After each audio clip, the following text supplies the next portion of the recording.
Hi, I'm Shannon Vallor. I'm the Baillie Gifford Chair in the Ethics of Data and Artificial Intelligence at the University of Edinburgh. And this is a presentation on AI ethics and specifically on the topic of carebots. And we're going to ask and try to answer the question, do carebots care? And what are the ethics of using social robots like carebots in care settings? So let's get started. I'm going to share my slides.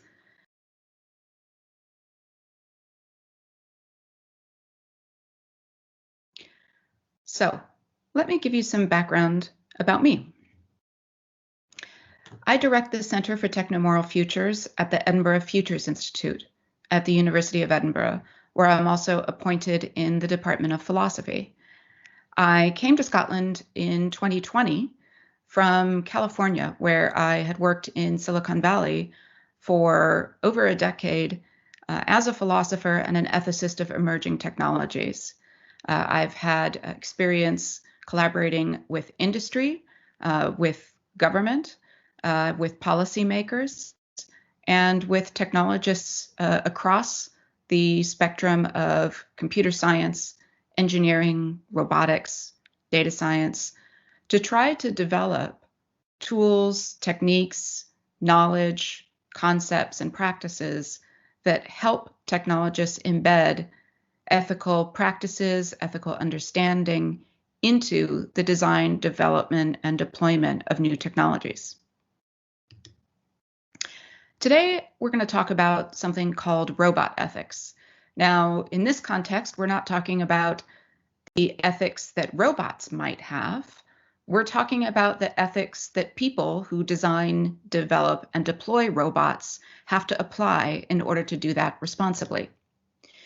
So we're talking about the ethical implications of robots, and today we're going to focus on social robots, and specifically a subset of those called carebots, social robots that are used in care settings. This is a new area of interdisciplinary study, and it draws from many different disciplines: engineering ethics, AI ethics, data ethics, philosophy, computer science, mechanical engineering, psychology, anthropology, sociology, human-robot interaction, and human-machine interaction as interdisciplinary fields, and art and design. The core issues in robot ethics are many. We're going to focus on several of these today, but we will never be able to capture or exhaust the full list of ethical issues that social robots can present, in part because we can't anticipate the new issues that we will face as the technology develops and as new applications emerge. But in general, we focus a lot on human safety and non-harm, issues of privacy, surveillance, and control of robots, the kind of security that is necessary in order to make sure that the data that robots collect is not exfiltrated or abused, the way that robots themselves are designed, whether they're designed with the inclusion of affected populations, whether they're designed by sufficiently diverse teams, and whether the applications of robots represent humans in ways that are fair and just. We look at the way that robots affect the workplace and the future of labor, how humans and robots interact and what forms of relationships and dependencies can emerge from humans to robots. We look at the ways that implementing robots, especially social robots, can affect human dignity and autonomy, human freedom to act and decide in our worlds as we choose. We look at affective robotics, the ways that robots are increasingly being designed to both detect human emotions and to simulate emotions in return, and the ethical implications that these present are immense. We have questions about how sustainable robotics technology is, how responsible the sourcing of the materials used in robots is, how disposable and environmentally friendly or unfriendly the materials used in robotics are, and whether robots are used in ways that are just, accountable, transparent, and explainable to humans. There are a lot of different commitments within the broader field of technology ethics that robot ethics draws upon. First of all, we have to recognize that technologies, including robots, are never value neutral. They're always designed with human purposes and intentions and goals and values in mind. We have to recognize that technologies also do many things. That's what we mean when we say they're polypotent. So we don't only need to think about the design's intent, what we hope the robot will do or what we intend the robot to do. We also have to think about the other things it might be used to do that we didn't intend or anticipate. We have to recognize that technologies like robots are always co-shaped by users. So the designers don't have complete control over what the technology will be used to do. We also have to recognize that technologies always embed and reflect the societies and cultures in which they originate, and the values are shaped by those cultures. We have to think about the fact that responsible robot development requires ethical work, and that this goes beyond good intentions or complying with the law and policy that's applicable in the domain in which we're working. And that means we have to grapple with moral uncertainty, value trade-offs, value conflicts, and what we call wicked problems, problems where there is no optimal solution that presents no risk, no harm, and that satisfies all of the moral or ethical values that we would like to promote. So tech ethics, and by extension, robot ethics, is an ongoing responsibility of technologists. It's not a box to be checked off. So the short version of this is there's no algorithm for ethics, no algorithm for technology ethics, and definitely no algorithm for robot ethics. This is an ongoing practice, not a problem that will be solved. So how does this apply to the use of social robots in care settings, what now goes by the name Carebots? Well, let's look at some examples of Carebots. So one possible application, one that's actually already well developed and in some commercial use and additional testing, is the use of robots in homes, care homes, and hospitals for elder care. We might also extend this to care for those who are vulnerable in other ways, people who are, for example, recovering from strokes, people who are facing chronic diseases that impact their ability to live independently. So when we talk about these kinds of care bots, we might be thinking of companion robots. One popular commercial robot in nursing homes is a mechanical seal. You can see him in the background of this image, a mechanical white seal called Paro. And Paro has been quite successful in nursing homes as an early iteration of a carebot. Paro is a mechanical seal that makes noises when you touch it, that moves around, that seems to respond positively to affection and petting and attention. And we've seen that Paro has had some positive effects on residents of care settings. We also have robots that primarily perform tasks of health monitoring, robots that can take your temperature or your blood pressure or assess your mobility, making sure that you, for example, get up in the morning and take your pills. We have robots that function as telerobots for remote care, meaning it's a robot that is mobile, that can be piloted by a human user who can appear on the screen. So a physician in another location might use a telerobot to come into a patient's room and check on them. Or a resident in a nursing facility might be checked on by a family member by means of a telerobot. And we're also looking at the development of carebots to perform physical tasks like lifting patients, turning them in bed, tending to intimate needs, or helping with physiotherapy.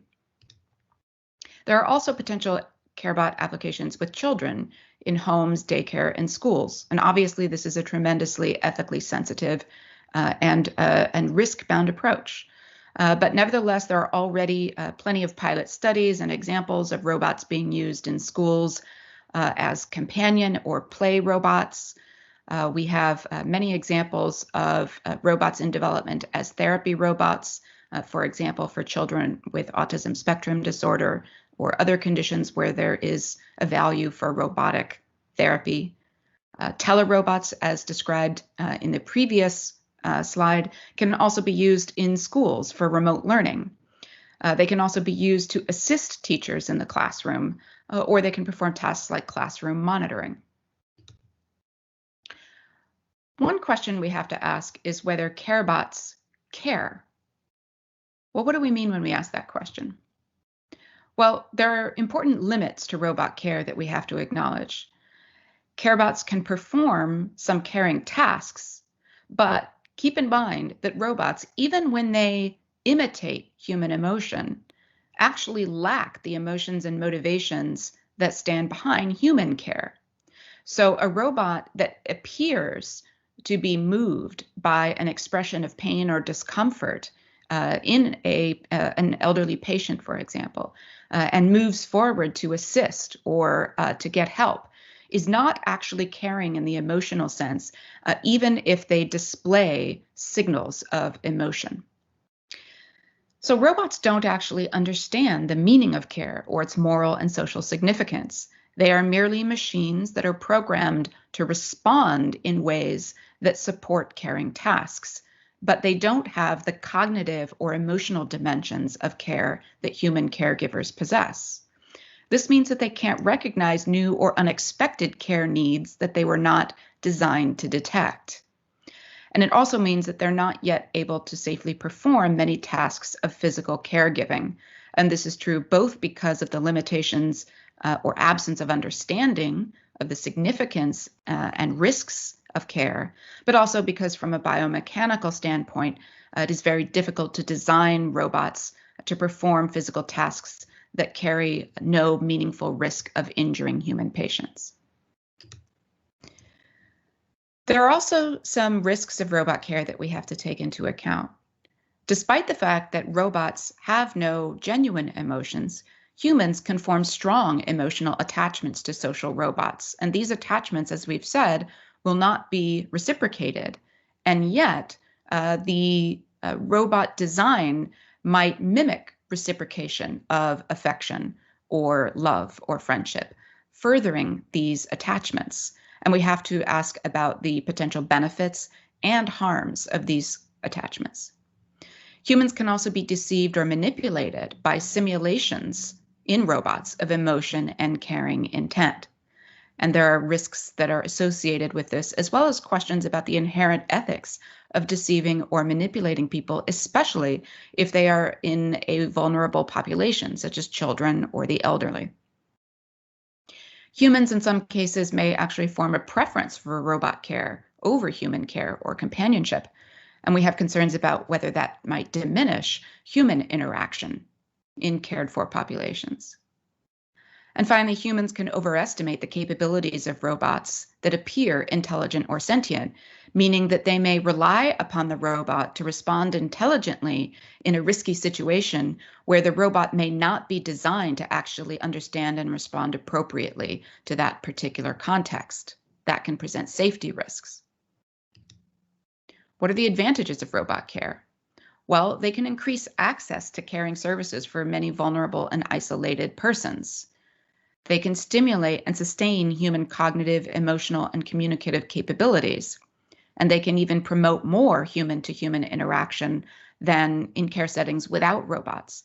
And there's considerable empirical evidence of pilot studies of robots in care settings that suggest that robots can indeed have these benefits. They can, in fact, stimulate humans to interact more with the humans around them through the mediation of the robot. And they can activate human cognitive, emotional, and communicative capabilities that might otherwise decline in care settings. Social robots can also provide a valuable sense of privacy and control for many people in care settings. For example, in some contexts, patients have indicated that they prefer the presence of a robot assistant in settings where there might be a potential embarrassment or fear of exposure to human judgment, because residents or patients might be aware that the robot is incapable of moral judgment or any kind of intrusive observation of intimate or embarrassing details that might emerge in a care setting.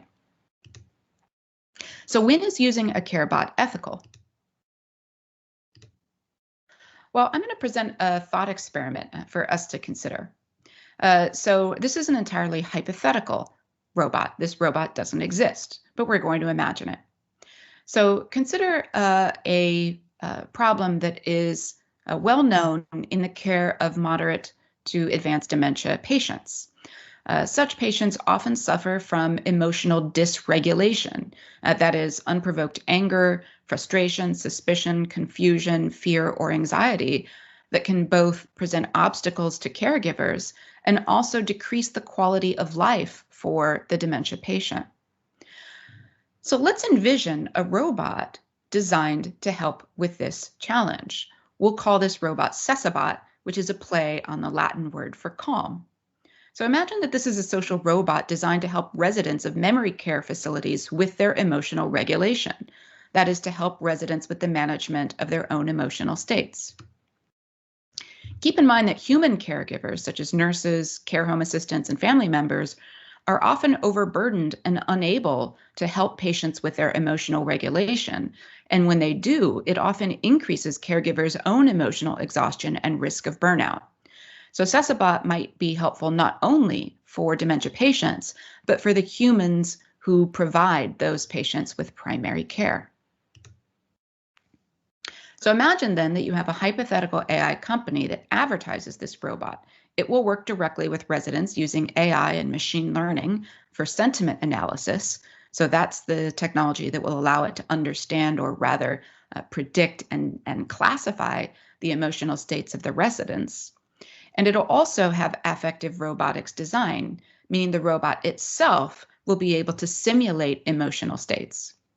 So with the combination of these technologies, sentiment analysis on the one side, and the ability to imitate or mimic affect or emotion itself on the other, the robot will be able to detect negative emotions in residents, such as fear, anxiety, anger, grief, confusion. We'll be able to engage residents in calming behaviors and interactions. The robot will itself mimic displays of positive and balanced emotions in order to allow residents to mirror those states themselves. And the idea is that over time, Cesabot should be able to steer residents toward calmer and more stable emotional lives. So here's some ethical considerations for us. Is Cesabot deceptive or manipulative? Cesabot is pretending to express emotional states that Cesabot lacks. Cesabot can only mimic or imitate emotion. So is that deceptive?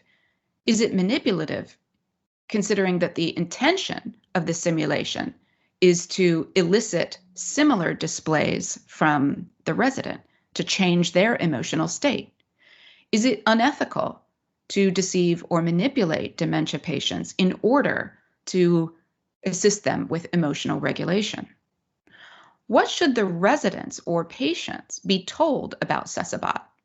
Should they be given all of the information about what Cesabot is for? Should they be told what Cesabot is incapable of? Should they know, for example, that Cesabot is not capable of genuine emotional states? What value assumptions are implicit in Cesabot's design? For example, what are the values of positive or negative emotional displays that the designers of Cesabot have? And are they well aligned with patient benefit?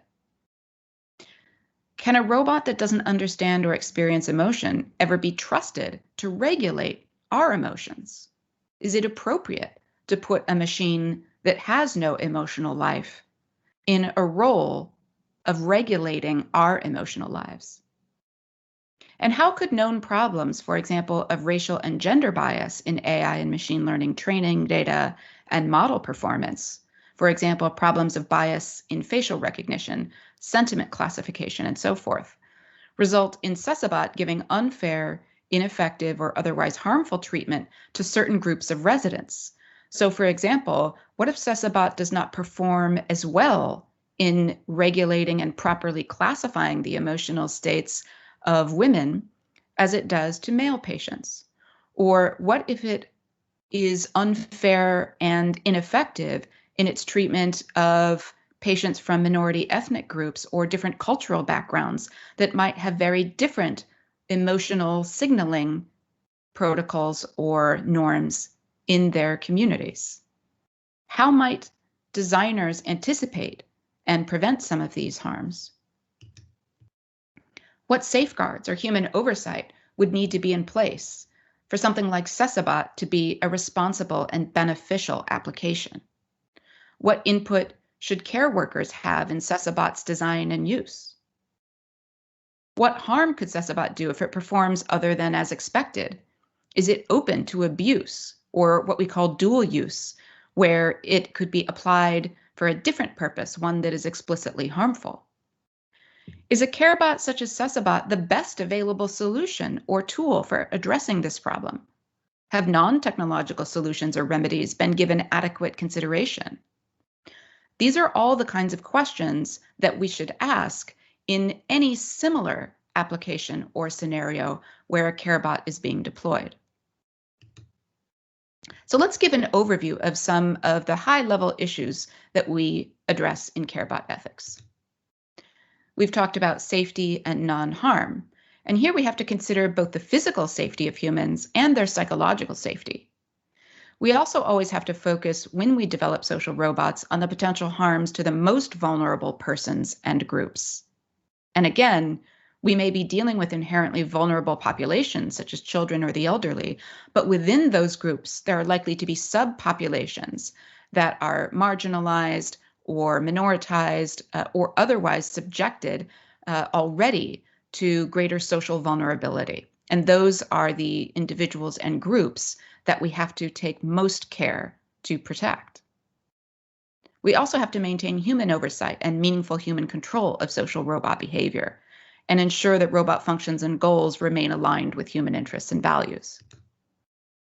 There are also considerable risks around privacy, surveillance, consent, and control that have to be considered. It's important to think about third-party and non-user privacy as well. Of course, we have to consider the privacy rights of residents or those who are being cared for by carebots. But think about, for example, visitors to a care facility who are not part of the care team nor patients, and yet the robot might be observing and interacting with them. How do we ensure that their privacy and rights are protected? Also think about who has an interest in obtaining behavioral data collected by social robots beyond the intended groups, such as caregivers and medical professionals. Think about the interest that law enforcement or employers or insurers could have in this kind of data. Think about the fact that informed consent is often a challenge or sometimes impossible with vulnerable populations. So when is proxy consent, consent from another responsible party, not only legal, but ethical? Can users of social robots control their exposure?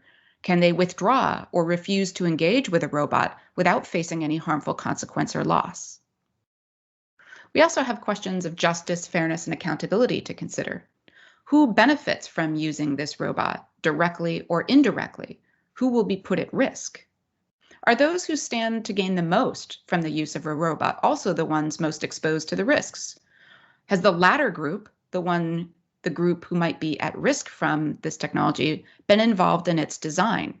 They should be. How might bias be baked into the design or the model or its training data or the use case itself? What kinds of existing social unfairness could a given robot amplify or perpetuate? And who is accountable for assuring the robot's proper use and reliable operation? Who is accountable if someone is harmed by the robot? We mentioned earlier, it's important to think about the sustainability of robots. What's their carbon footprint? Are there parts sourced from ethical supply chains? What is the life cycle of the robot? Is it easy to fix? And will they lead to a substantial increase in e-waste or plastic waste? There are many considerations about security and abuse and dual use of these technologies. What data from this robot might be vulnerable to attackers or other third-party interests? What protocols are in place to prevent this? What malicious or unintended purposes could the robot or its data be made to serve if it were hacked or otherwise misappropriated? And what adversarial or unintended inputs could make this robot behave in undesirable ways? We have questions about labor in the workforce. Does this robot aid or support human labor, or does it replace it? There's an important ethical difference there. If it replaces human labor, what justifies this? Is the work itself inherently dull, dirty, or dangerous for humans? Does this robot labor make the service or end product better? In the case of Carebots, does it make care better or just more profitable? Will the robot foster economic health or destabilize a local or regional economy? And how will this robot impact workplace rights or quality of work for humans? So, for example, in the carebot context, how will the carebot improve the quality of employment and the safety and health of the workplace for human caregivers and workers? We also have questions about transparency, explainability, and human agency. Are all the stakeholders clear about what the robot does and why? Can the purposes or operations of the robot be seen as hidden, manipulative, or deceptive? Does it interfere with or diminish human agency or autonomy, the ability to make our own choices and govern our own lives? Does the robot nudge us into behaviors that we would not freely choose? Is the robot's use consistent with respect for human rights and dignity? And again, this is all the more important when we're talking about robots designed to interact with vulnerable human populations. We also have to think about accessibility. Was the robot designed with the abilities and bodies of all users in mind? Will the robot make certain activities more challenging or costly? And again, we have to consider the non-users who will encounter the robot.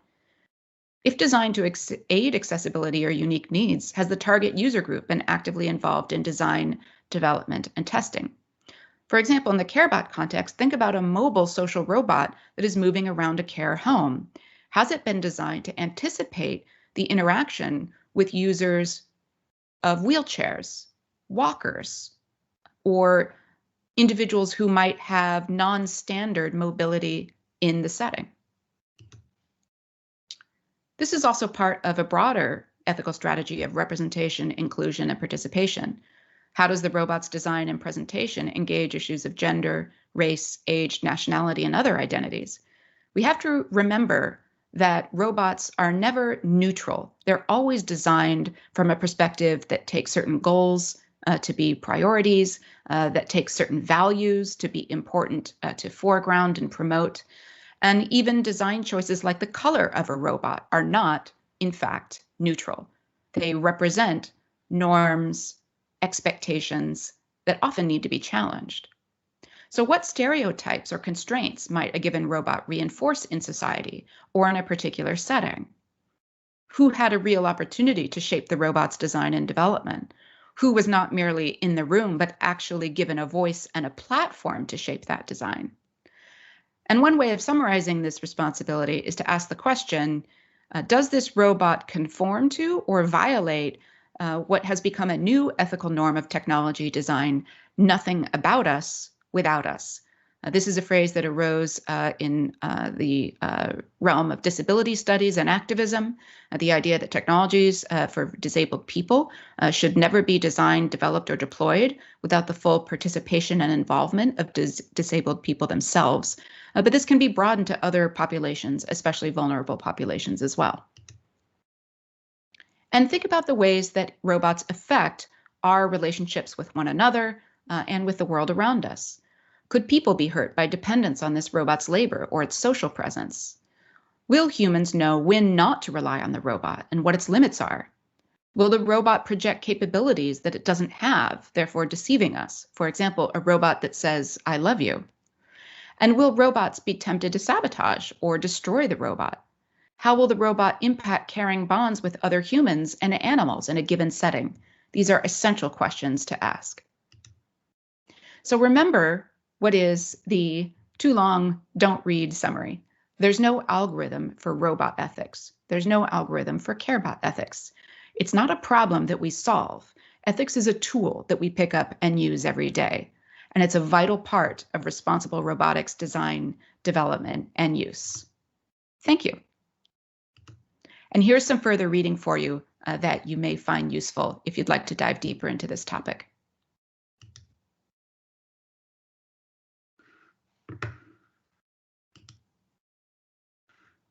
Thanks.